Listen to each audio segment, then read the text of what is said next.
Hey everybody, welcome to the In the Cockpit episode. First, I want to apologize that this is a little bit late. So, as a way of explanation, our sister, who is the family member we're closest to, works a ridiculous schedule because she's a nurse. And I don't know if you guys know anything about how medical personnel work. It's not normal schedules. They work 36-hour shifts sometimes. She gets crazy. But it's very rare that my schedule, Justice's schedule, and our sister's schedule all line up with our days off. So we all had Sunday and Monday off this week, and we didn't realize that until Saturday. So while we'd planned to record at our sister's house after everybody went to bed, there was a lot of ambient noise going on there, dogs, air conditioning, stuff we can't mess with at another person's house. Mainly a dog thing. That prevented us from recording Sunday night. So unfortunately, we're just now recording this Monday night after we've gotten home and taken a nap and chilled out, had dinner. But so unfortunately, this is going to be going up a day late, but we just want to thank you for being patient with us. Did shoot that tweet out midday yesterday, so yeah. So anyways, I'm Josh, that's Justice, we're your co-pilots, and this is In the Cockpit. And that was a visual cue on that's Justice. It was pointing. I understand that some of you may not understand what pointing is, as this is an audio format, and perhaps never interact with your life via a visual medium. So pointing is an action, generally, if we're talking about as an individual, where you take your hand, extend one or multiple fingers, indicating towards another person. So, what was the last episode of the actual show? The Way the House Husband. Oh yeah, that was actually excellent. I haven't watched it anymore yet. I almost did the other day. I woke up 3 or 4 hours before work. Yeah. And I ended up being ready for work a half hour before I needed to leave. And I sat down in the living room for a second, and I was like, I should watch an episode of Way of the House Husband. And then I stood back up, walked to my room, and cuddled and laid back in bed for another half hour. That's what I do before work, guys. I cuddle in my blanket and just think about not having to go to work. I don't blame you.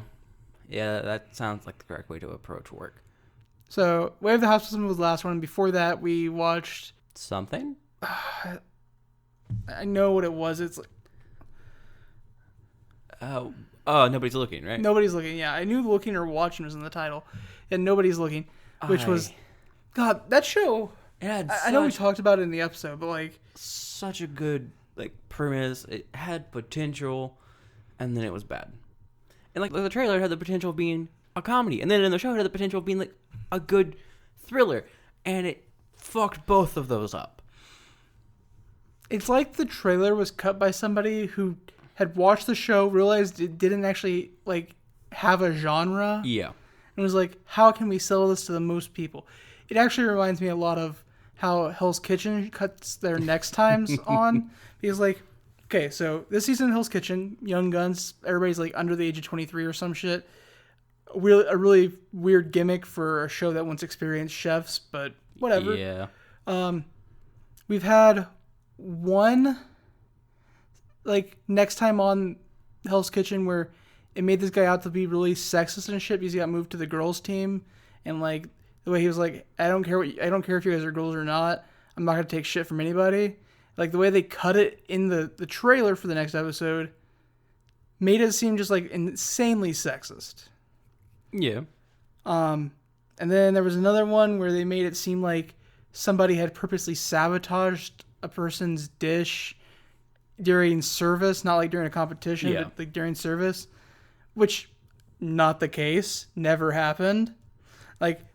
Hell's Kitchen next time trailers are literally just lies. Welcome to reality TV, where it's all lies all the time. That gets me back to my point, though. Nobody's Looking trailer is only lies. That's all it is. It's hey, look at this comedy. Doesn't this look hilarious? You know what we do to punish angels who don't break the principal rules but piss me off? We make them watch Nick Cage's City of Angels for all of eternity. That's a funny joke in the trailer. In the show, it was terrible. Yeah. Yeah. Anyways, what have we been up to other than podcast and hanging out with family? We watched Black Widow. Yeah, we did. What did you think of Black Widow? We've had a couple days to digest it. It is a passable movie. Like a 5, maybe a 6 out of 10. I initially had it in like my top 40% of Marvel movies, like after finishing it. But 2 days later, I realized that's recency bias, and like, I was like, oh, I like this movie, but like I like this movie like I like the Bourne movie. It's on in the background. It's all right. So really, it's probably like bottom 33% of Marvel films. Mm-hmm. And the further I get away from it, the more I get pissed about Taskmaster. I'm not going to spoil anything for anybody that hasn't seen it because that movie just came out. Yeah, but you've probably already seen that there's issues with Taskmaster. And as a person who enjoys some classic Tony Master stuff, yeah. And so one of our friends went and saw it yesterday, I think. And he messaged me on Snapchat and was like, was it just me or was there way too many gratuitous butt shots? Yes. You know what? I didn't realize it when I was watching it, but like I'm thinking back about the movie, and yeah, a lot of those shots were just ridiculously framed for butt shots. It centers the camera wrong. When I was watching the movie, I only noticed it like specifically once, and I was like, oh, hey, look, ScarJo has a really nice ass. Who knew? That who knew is sarcastic. Yeah. Everybody knows. Like after that one time I registered it, I just like mind blinded to it. Like I was like, oh yeah, okay, registered that fact. Watching the movie now. My main focus for the basically majority of the movie was on David Harbour as Red Guardian. Mm-hmm. And the scene where I was like, oh, hey, ScarJo has a really nice ass was the one where she's walking back to the van after, like, yelling at David Harbour's character. That was the one scene where I was like, oh, yeah. I noticed, and then I was like, okay, back, like, David Harbour. Yeah, but no, the majority of my enjoyment from that film came from David Harbour. And let's put it this way. Red Guardian is not the best character ever from comic books or movies or anything. He's entertaining and pretty much meant to be comic relief. I mean, at least this. I didn't think about this myself, but Nico Clayton, a TikTok creator who I enjoy following, made the point that the movie references 3 different members of Red Guardian's team. We have Red Guardian, Ursa Major, and Crimson Dynamo all referenced. And, like, that really lends to the credence that there's an entire Russian, like, superhero team in the MCU somewhere. Yeah, which I would be down with that. Also, Ursa Major's fucking great. Like, bring it. Yeah, he can transform into an actual bear. Right? He's also technically a mutant, so... Yeah, so... But whatever. So, Black Widow. Yeah. It's an MCU movie. That's the big thing for me. It was an MCU movie after, like, 2 years of no MCU movies. Oh, yeah, you were very excited. I mean, it was almost as good as, like, the moment the movie started was almost as good as when WandaVision started. Because, like, it's that Marvel, like, stroll through in the music, and you're like, there's this moment of nerdiness that just washes over you. So, the opening song for the movie, though. I actually love that song. The cover of Smells Like Teen Spirit, good. It might be better than the original Smells Like Teen Spirit. But for the film, our friend described it specifically as the most mid-2000s non-Marvel superhero movie thing ever. Mm-hmm. They're so right. It's like straight out of like Suicide Squad or like a Batman movie. It doesn't feel like it's needed there.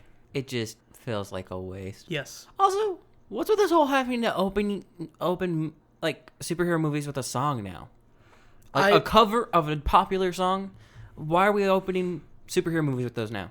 I don't know. There was also that moment in the movie where I was like, I pointed it out to you. I don't remember what scene it is. There's a moment in the movie where I was like, this scoring. Oh, it's the family reunion. Mm-hmm. Yeah, so without spoiling this for anybody that hasn't seen the movie, it's the family reunion scene. Yeah. The background music is like straight up 21 Pilots Heathens. Yeah, basically. Like, it takes so many cues. And I like that song. It got massively overplayed at the time, but like, it's really weird for Marvel to be like, that song that was really popular in that one DC movie, we want that. Yeah. I don't know, man. The music choices were weird. We did mention David Harbour, but I also want to mention Florence Pugh. She was fantastic as well. True. She was legitimately hilarious through almost the entire movie. Yeah, entirely correct. And her character is the only through line within the MCU other than Madam Hydra. But, yeah. like, everything else in this movie doesn't, like, through line to the rest of the MCU very much. Yeah, no. Maybe going forward, obviously, but... Yeah, so Black Widow, we're both kind of lukewarm on it.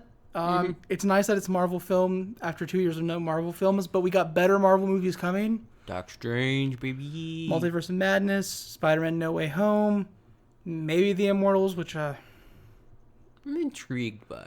I don't really know how you do a good Immortals movie. Well, the funny thing is, like 5 or 6 years ago, that was supposed to be an Inhumans movie. Yeah. And then the Inhumans TV show bombed. And I'm really upset because the Inhumans are much cooler characters. I know more about the Inhumans than I do the Immortals, so I don't know if I can... Just this teleporting giant dog. Yeah. That's all you have to say. The Inhumans have a giant dog that teleports. It's questionable whether or not it's a dog to begin with. No, it's a human that got transformed into a dog. Terrigenesis! Not a human. I like the man who becomes a door. That has to fucking suck, right? Inhumans are so much cooler than Immortals, but... yeah, we're going to expose you to this gas. It's going to release some mutagenic properties in your body, and you're going to get these awesome powers. Oh, that's so fucking cool. It doesn't release... I know. It triggers... I know what it does. Because otherwise they would just be man-made mutants, but they're not. I know. They're not human. I know. I know. They're inhuman. I know. Oh, that's so fucking neat. I wonder what my power is. I'm a fucking door that other people can use to teleport places. This is my fucking life. I'm a fucking demon door from the Fable games. To be fair, isn't that just like exactly what Idris Elba's character was in Thor 1? At least he had the ability to walk somewhere. Like Heimdall was literally just a magic door for the Asgardians. Yeah. He just stood on the bridge and was like, "Oh, do you need to come home? Let me plug my sword into the socket." Yeah, but at least he could walk somewhere and do stuff rather than just I'm a door. Honestly, if I got turned into a door, I would start doing demon door shit from Fable and be like, "No, you must do this. I will not open unless you give me 3 chickens." Oh, you must find someone, marry them, and then kill them in front of me. Why do you want 3 chickens? I'm bored. Wait, you want me to commit matricide? Not matricide, that would be killing your mother. What is it called when you kill your spouse? I mean, we can just stick with the word murder, because I am slipping on the word for it. Okay, you want me to murder my wife in order to teleport somewhere? That's a little sick and twisted. I've been a door for 1,000 years. Do you want to talk about sick and twisted, man? I mean, you can eat like 200 apples. I'll open if you get really fat. Oh, god damn it. Or, max out your corruption. I'll open the door then. If you have sick demon horns, you get them free. Speaking of Fable, been playing a lot of The Witcher lately, Witcher 3. Yeah. I had originally, almost beat the entire game, but the armor I wanted was glitched and wouldn't spawn in, and so I've just said, screw that, bought it when it was on sale on Steam, and I've been playing on my PC ever since. Yeah. I'm so early in the game, though. Yeah, you are. One of the things that really bugs me in RPGs like this, and it just happened to be earlier tonight. All the bug-based enemies, but we don't see, giant monstrous forms of bears or other animals most of the time. It's only ever monstrous forms of insects. Is that what bugs you? I mean, my story did have to deal with the arachne. Oh, cool. Continue. Never mind. My least favorite thing is, when you're doing a quest, or, you're not doing a quest. You have the quest in your menu, yeah, and you're just doing something else. And you randomly, complete a step in the quest. And you skip over an optional thing that you can't go back to anymore. Yes, it annoys me so much. I think I was looking at my quest actually the other day on Witcher because you were playing. I was just like, that sounds like a good idea, so I picked it back up as well. And I was going through, and I think I have 8 quests where I failed optional things. I'm just like, oh, I know exactly how that happened. Because if I ever have an optional thing, I fucking do it. Yeah, so... It's just like, oh, I wasn't doing that quest when that happened, was I? Tonight, I missed a part of a quest because I found a cave, and I was like, ooh, cool, a cave. Mm-hmm. And I skipped steps in the My Brother's Keeper quest. And I was many of the fucking things I miss are just like, use your Witcher senses. I'm just like, I stumbled across it. Or fuck. My least favorite one, I purposely put a quest on hold because one of the options to progress the quest was to use the mind control power on a guy to make him tell you what you need to know. Axie. But I needed the next level of it, so I needed to level up once to get a point. Yeah. So I specifically put that quest on hold to go do other stuff, so I could level up, come back, and wave my hands and do Jedi mind tricks. But while I was running around, I stumbled across Kirametsu's cabin, and I didn't know it was Kirametsu's cabin. I just saw a bunch of people standing outside. I was like, "What's going on over here?" So I ran over there, and it triggers a cutscene. I'm like, and then it's like optional thing failed, and I was like, "No, no." And that's when you reload your previous save. I only have one save going right now. You fool. I don't know. I just don't feel like scumming it. That's not save scumming. It's really. That's save scumming. When I think of save scumming, I think of like saving like every 5 fucking minutes. Saving in order to like change the outcome of the game is save scumming. Actually, I guess that's a really like pointed argument, right? He's like, what does save scumming mean? Like, I definitely agree with you. Like, if you're saving like every few minutes, or like you're doing a boss fight and you like run I feel like if you're doing it to like actively win constantly at the game, like my mind goes, if it's the equivalent of like if you were playing D&D and fudging your rolls constantly, it's no longer fun at that point. But if it's like, well, I stumbled across this mission and I have no idea what was going on, but I completed it, well, if I actually want to enjoy that quest, I don't get to anymore. That's fair. That's ruining the fun for me, which is why I have a 2-save system. Like, if I come across something, I don't want to be like, I guess I just don't know what that fucking story is. I mean, you can go in your like... Yeah, I can read about it, but it's just like... But if I do that, it's also contradictory, because it's like, here's this stuff that happened. No, Geralt knew none of that. He just came across this thing and killed it, and completed a quest. You know why I think I love The Witcher? And I say this because I actually was reading some of the reviews. One of my friends online, one of Bacon's friends, wrote a review for The Witcher after he played it for like 2 hours and was like, this game has too much side quest stuff going on that it forces you to do in order to do the main quest, because the main quest like will go, this main quest was level 7, but this next one's level 11.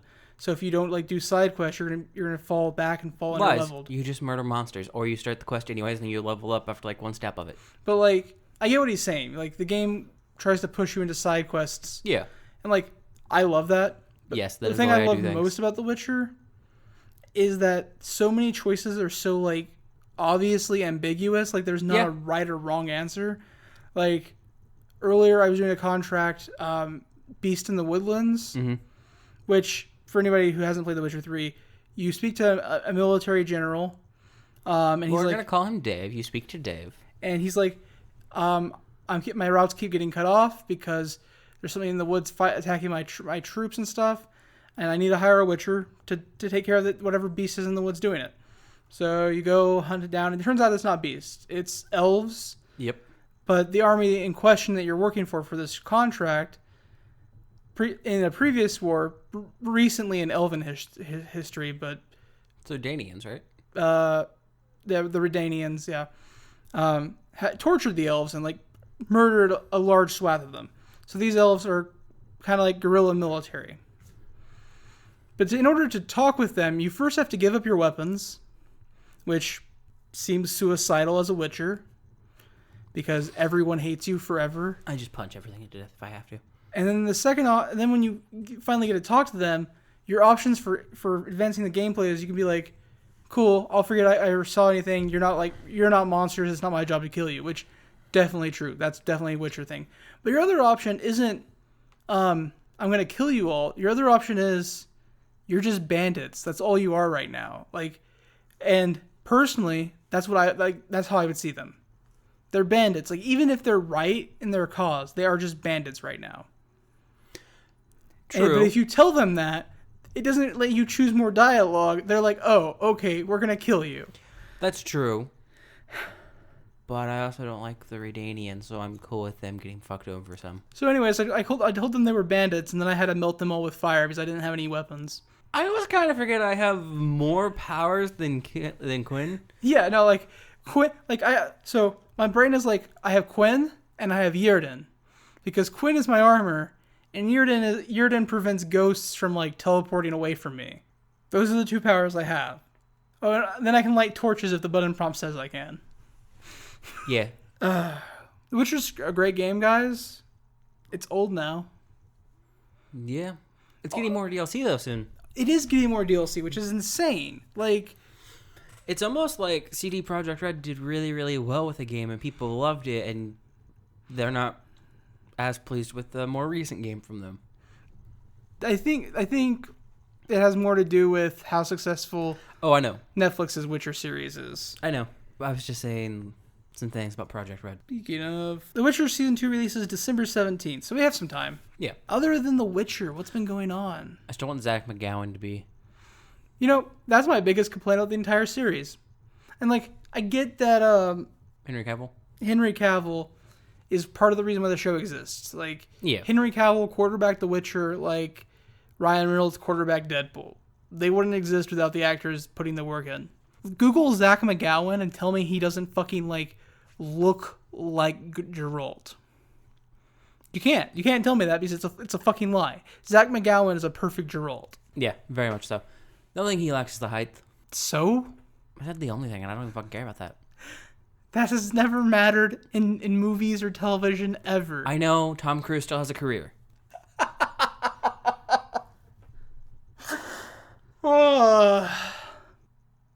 I love so many of his movies, though. Like, Tom Cruise, not Zach McGowan. I don't know a lot of the movies Zach McGowan's done. No, I mainly know TV shows. Yeah, Black Sails. The 100. The 100. Shameless. Mm-hmm. I love him so much. He's so great in everything I've seen him in. He's got swagger, too. He does. Anyways, I'm going to stop gushing over Zach McGowan because I do love him.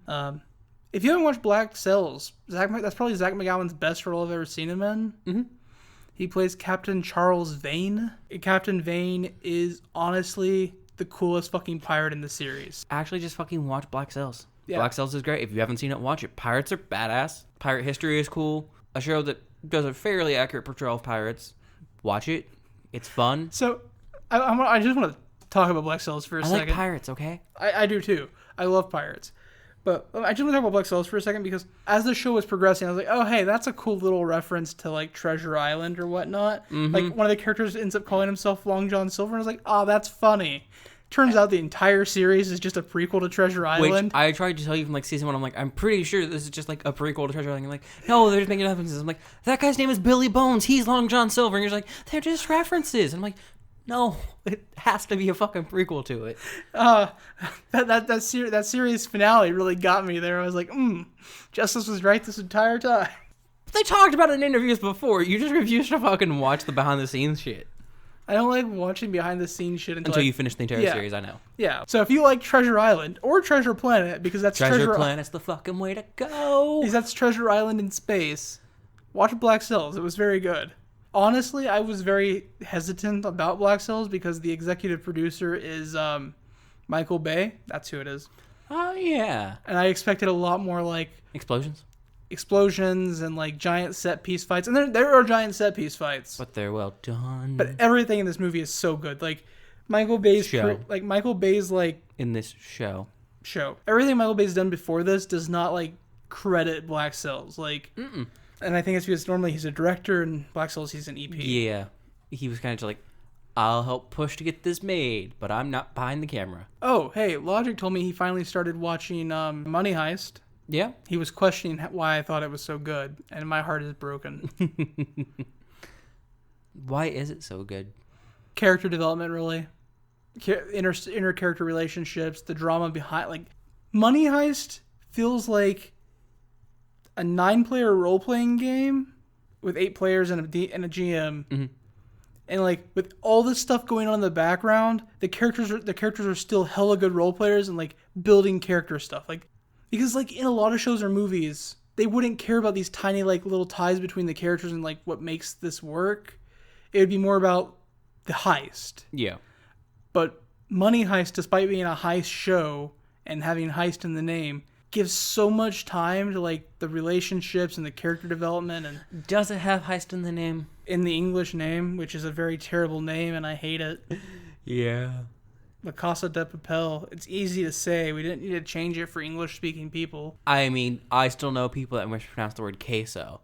So, is it easy to say? Yes.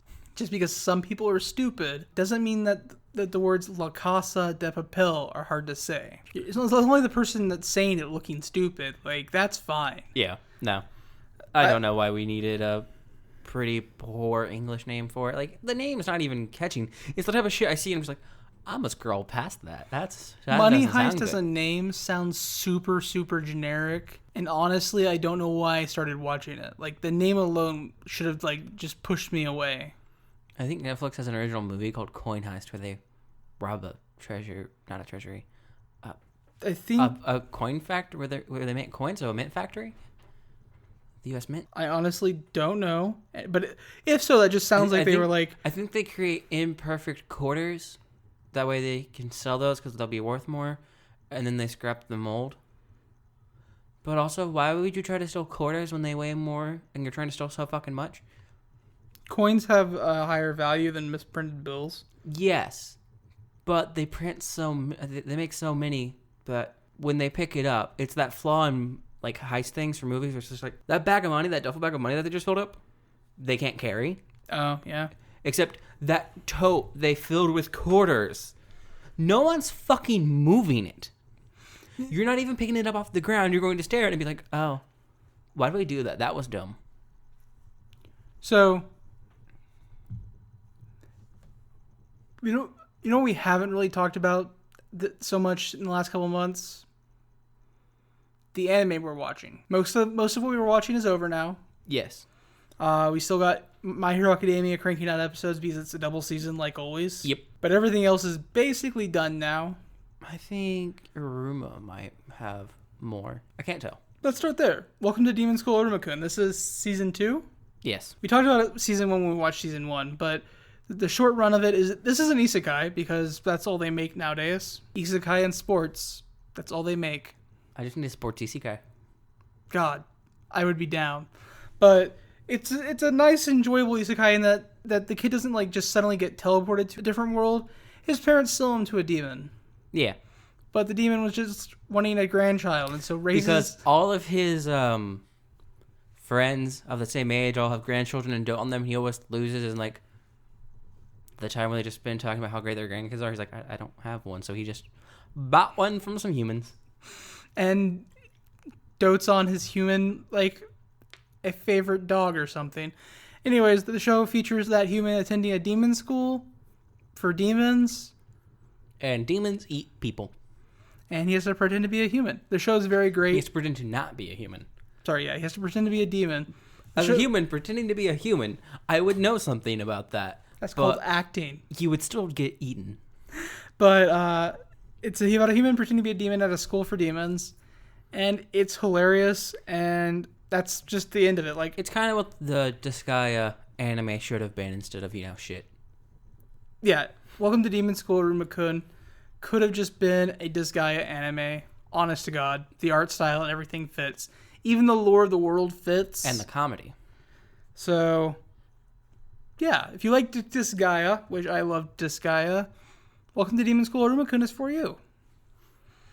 Now, what else have we've been watching? The Snow White Notes? Was that the name of it? Yeah, those Snow White Notes. Which is a anime about shamisen playing. Yeah, a guy who plays the shamisen, and he's trying to find his own personal sound because he always mimicked his grandfather who just recently died. Yeah, and he's never really, like, before the story starts, he never really experienced other shamisen playing. Yeah, either. And he never really cared about playing for other people. So yeah, it's also really good. I think it starts off really weird. Like, there's a lot, like... It does. It starts very weird, and then it settles easily into, like, a slice of life club show. Yeah, like, it starts off with a hella weird rhythm in the first 2 episodes, and then it kind of settles down. I really enjoyed it. I hope the characters from the first 2 episodes come back to matter later. Well, we saw the guy, at least. Yeah. Like, 2 or 3 more times throughout the series. And the girl once. You're talking about the rocker, right? Mm-hmm. Okay, yeah. He showed up to, like, 2 performances, and she got, like, a message at some point about something, I think. So, like, I hope they matter later, but that season is over. I really enjoyed it. Like, I just love music-based anime. It wasn't like it was like a 6.5 out of 10 for me, a 6.5 or a 7. It was good. Yeah, but it wasn't like. No, most of the time I'm just there for the music. The other one we were watching, Backflip. God, do I love Backflip. Men's rhythmic gymnastics. Why is it that sports animes that are like about shit that I would never care about in real life are fucking amazing? I don't know. I would care about men's gymnastics in real life. I wouldn't. I also wouldn't care about men's volleyball in real life. Yeah, no, that one doesn't fucking matter to me. Or any basketball ever. But I like dance performance, okay? Backflip is about a kid who's new to men's rhythmic gymnastics and joins a club at his high school. Mm-hmm. And it's very good. It's just a slice of life sports anime, and it's very good. Yeah. The other one we were watching this season, which we actually dropped because we ended up not liking it, was Burning Kabaddi. We started it because Kabaddi is a hilarious sport. Justice, do you want to talk about Kabaddi? Have you heard of tag? I have heard of tag. Okay, now what if I told you we were going to play tag, but we're in a box? Okay, we're in a box playing tag. Not a three-dimensional box. We're on a 2D box on the ground like a court. I mean, it could be a 3D box, just like the ceiling's like... Yeah, it is a 3D box. There's a ceiling. We're not in the constraints of the 3D box. We're in the constraints of a 2D box inside of a larger 3D box, or just other three-dimensional shape, because it doesn't have to be a box. Maybe my mat is played out in a geodesic dome. Okay, so we're in a box, playing tag. And there are people on your side, and there are people on the other side. Okay, so team tag. Mm-hmm. Okay, I'm on board. One person from one side will go over to the other side and try to tag people. Okay, sounding a little Red Rover to me, but I'm on board. And if you tag someone and manage to get back to your side, you get a point for how many people you tag. This sounds like a fun game. After you tag someone, or before, they can tackle you, and if they can stop you from getting back to your side, you just don't get points, and they get one for tackling you. That's fucking wild. You know what? You're missing my favorite I'm part almost of the game. there. Okay. I'm getting to that point last. Because so far, this game sounds like something that would have been played in gym class and like would have actually been hella fun. You can also get a bonus point by stepping into a tinier rectangle within the larger rectangle at the back of their side. I think you're diving a little too deep into Kabaddi. I'm just mainly avoiding the dome roll first. And if you tag somebody and score on them, they're out, and they in order to get people back, they have to score on you. Yeah. So in that way, it's got a little bit of dodgeball in it. Now, the anime uses an old rule from the actual sport. In the actual sport, you have 30 seconds once you cross. I thought it was a 20-second timer. I don't fucking know. You have a certain amount of seconds after you cross from your side of the court to theirs before you have to go back. Old school rules. You said the word kabaddi repeatedly until you ran out of air. And it had to be loud enough for the referees to hear. Mm-hmm. And once you took a breath, if you weren't back on your side, you're fucked. Yeah, your attack is over. Yeah, so you have to chant Kabaddi in order to try to tag people. Kabaddi, Kabaddi, Kabaddi. It's mind-boggling. Like, the actual sport's kind of fun to watch. We may have YouTubed some of it. Yeah. The anime, though, was kind of garbage. And I hate saying that because, like... It was a slog every time. They slowed everything down. It took all the fun of a sports anime, which is good, high-paced action, generally good character development in between that, and slowed it all the way down. Had no good character development for anyone, really, and was boring. And made a character basically magical for no reason. Mm-hmm. In a normal human setting, one character was just magical, and like if he overextended himself, would start to bleed out of his mouth and like become really like violent. Mm-hmm. He was possessed by a demon, essentially. Yeah, the anime was god awful because there was no character development ever. Yeah, there was like none. The most character development we get doesn't even have development. It's main character doesn't actually want to play this sport. He doesn't want to play any sports. He just wants to stream. He gets blackmailed. He now is happily on this team. You know, he goes from being extremely anti-team to basically being, I like sport team. Here's the thing: when the anime opened and our main character is a streamer who like got blackmailed into playing Kabaddi, I was like, cool. We got a character with like an actual like life and focus out of the game, and that should like matter. But he's never at his computer ever again. He never streams ever again. Also, other people on that team have been blackmailed and being on that team, and it never comes up for them. Yeah. We just briefly learn about it, and everything's fine. Burning Kabaddi is terrible. And I mean that. I didn't even finish the season, so... We have other shows we should catch up on, but yeah. Like I need to watch the newest seasons of Slime, Danmachi. Well, I was gonna say ReZero. I was gonna say I needed to watch the Demon Slayer movie, Mugen Train. More Jujutsu Kaisen. Oh yeah, we're only halfway through Jujutsu. That's a very good anime. You know, apparently people think Demon Slayer has bad art. Like people didn't like the art of Willie House Husband either. Like that's a criticism that they lay at Demon Slayer. But the art is one of the two things that drew me into that anime. It's stylistically different than other anime. Yes. Does that mean it's bad? No. Yes. It doesn't do terrifying shit like classic Fruits Basket where the eyes are 75% of the face.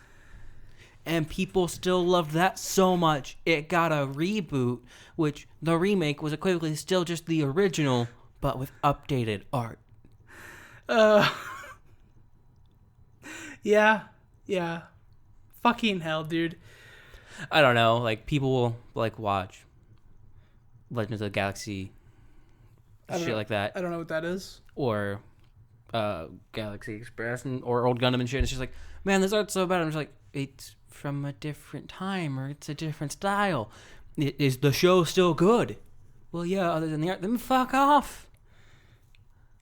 Yeah, I think that's like, in my mind, that's kind of just like watching a normal show and just being like, I don't like the way that actor looks. I just don't like the show now. Yeah, to me, it's more like, I understand there's a bit more to it than that, but I mean, to me, it'd be more like saying, I don't like the way these shots are always framed. Like, well, I think it's different than like if the framing for the shot is bad, it's still, that's fine. But if your thing is just like, I hate the character design, like I hate the way this character looks, then it's equivocally just being like, I don't like the way that actor looks in this show, so I'm just not going to watch this show. However, I would argue that like there's more grounds for it in an anime, I would say. Well, I was actually going to go the other way. But not I think there's really more grounds for it in a live action series. If the camera work is shoddy and like annoying, I was talking about appearance of people. Okay. Not like, the camera work. If camera work is shoddy and annoying in a live action thing, it really like, it doesn't upset my stomach, but like it gives me like a weird sense and like headache and, but like it doesn't sit in the brain right because that's not a natural angle that you should be seeing real things at. But like if an anime wants to have weird angles and shit, fine by me, man. Like it's a drawing, sure. Yeah, I'm more likely to drop on a real life show for bad camera work than I just don't understand people who complain so much about character design. It's just like, but did you like the story? Yeah, I liked the story. Then why does it really matter that the main character looks slightly different? Now, when it comes to like oddly proportioned to the point where your brain just can't sit right, like classic Fruits Basket, which I did watch, but those eyes are disturbing. I can vaguely understand that, but if it's just like, I don't know, I wish like the color palette was a bit different, or maybe they didn't like use a cross-hatching design on like that part of the outfit. I'm just like, fuck off. This is less about the specific character art being bad than the fact that some animes are getting to the point where like their characters just look the same. Every isekai ever, if you have. It was literally a joke for me when we were talking about those Snow White notes and Backflip. I'd be like, oh hey, look, because the protege character in Backflip and the protege character in those Snow White notes look like the same person. Mm-hmm.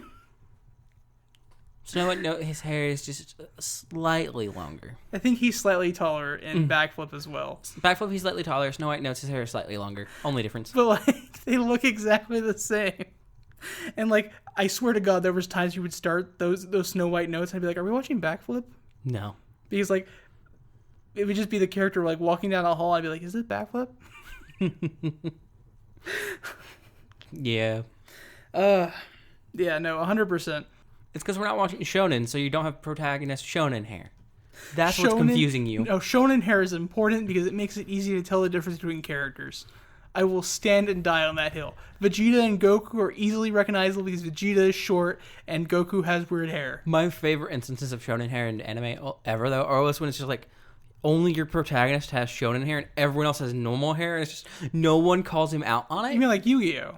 Yes. And no one says anything. It's just like, yeah, I know, that's normal. I love Yu-Gi-Oh! Because okay, so I actually legitimately love Yu-Gi-Oh! Mm-hmm. Duelist Kingdom is a terrible arc, but Battle City and Dice and GX. Yugi boy. Will live forever in my heart. So those are great series. But no, I fucking love that Yugi's hair is just like... No one says a fucking thing. The only character who has hair anywhere like that is Duke Devlin. And his grandpa. His grandpa has like a smaller gray-haired version of it. Grandpa Moto too, yeah. But Duke Devlin's the only like other character who like... his hair is nowhere near like Yugi's. Yeah. Oh, fuck. Also, a new Magic the Gathering set came out on Arena. It's not out in paper yet. And they all have anime protagonist hair. That, it's gonna we're going to get that set eventually. Haven't we already? There was a Jace and a Chandra. No, that was a specific dual deck. I know. I was trying to think of like what you were talking about. I was like, was there a set with like weird character aesthetics? I was like, Battle Bond maybe. It did have weird character, but not hair. Yeah. No, it's based on D&D. This has been fun. I played some on Arena. I'm excited for some of those cards to come to paper. Like, none of the cards in the actual set, but the cards in the commander decks. The regular set is very underpowered. I dislike all the way the special cards look. Oh, are you including the lands? The lands are the most acceptable, but I'm still not a huge fan of the lands.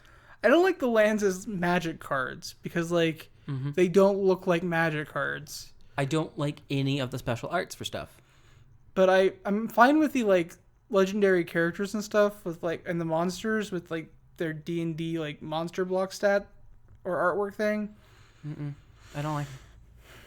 I can understand that. I just really, I love the way... Mainly because it comes across with, like, a lot of classic D&D art, which I'm not a huge fan of the like classic. 2D monster manual and stuff. I'm not a fan of the 2D monster manual art. I'm just like, okay, I'm going to just go read the description of it and ignore that thing you've drawn because that looks dumb.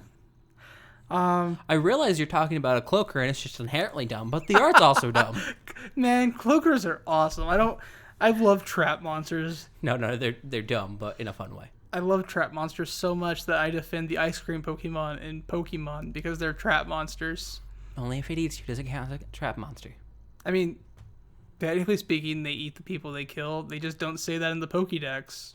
Are we sure they eat them? Maybe they're not carnivores. Maybe they're just murderous herbivores. Like, those bodies go somewhere, Justice. Do they? Are you sure they go anywhere? If you don't know what I'm talking about, the Vanilla Light line in Pokemon, or specifically in the Pokédex, it says they hang from the ceiling waiting for people to pass by underneath. Well, not just people, but waiting for prey to pass by underneath so that they can fall off the ceiling and impel it. Mm-hmm. Vanilla Light line is awesome because they just literally impel things with their body.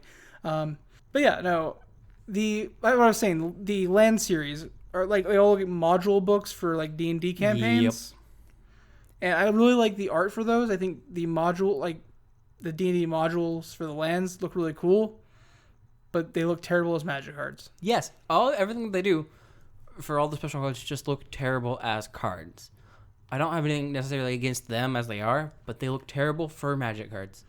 Okay, that's all I want to say about the new Magic set. Was there anything else? Were you doing anything? Watching anything? Playing anything? Obviously, The Witcher 3. We both restarted at roughly the same time. Weird. Yeah, no, not really. Okay, I think that's everything. We'll be back in about 2 weeks with another flight for you to catch. Until then, if you like what you hear, this episode or an actual review or any of other things we've released, feel free to leave us a review on whatever podcasting app you use, whether that be iTunes, Podcast Addict, Breaker.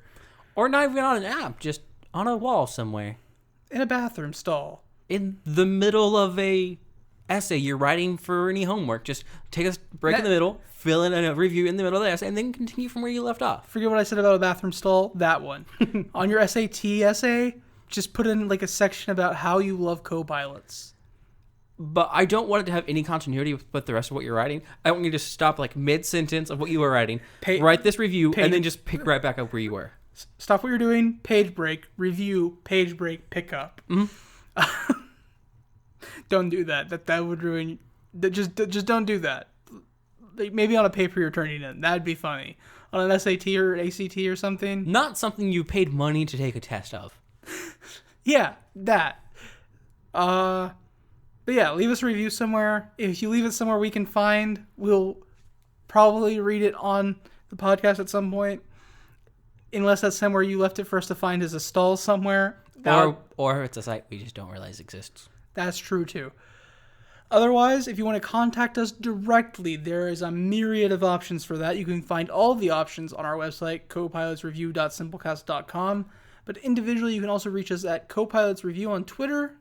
copilotsreview@gmail.com. And we also have a YouTube channel and a Discord. Come hang out in the Discord. The link's on the website. Mm-hmm. Thank you so much for listening to this episode. Hanging out in the cockpit with us. And please join us for our next flight. We'll review something. Do we know what yet? Who knows? Maybe we've thought that far ahead. Maybe we haven't. You'll never know if we actually plan this stuff. I thought like episodes 3 and 4 in the future, but episodes 1 and 2 in the future, I thought you had those ones. I have ideas. Okay, sounds good. We have ideas.